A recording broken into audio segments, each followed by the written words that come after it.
Kürtçe bilmiyorsunuz değil mi siz Sırrı Bey? Hindik zanım.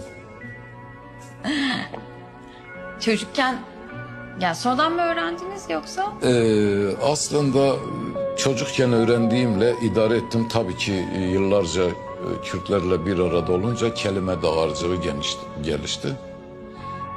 Günlük olarak kendimi idame ettirebilecek düzeyde bir Kürtçem var. Yeterli mi değil.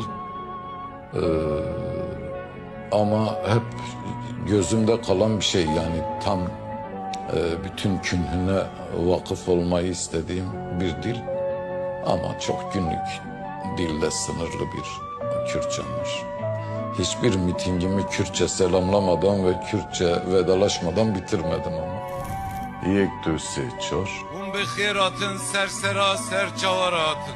Bazen insan dili öğrendiğinin farkına aradan bir zaman geçince vakıf oluyorum. Bazen bakıyorum işte 15-20 dakika yol üstü biriyle karşılaşıyoruz, sohbet ediyoruz. Ha iyi lan Kürtçem falan diyorum.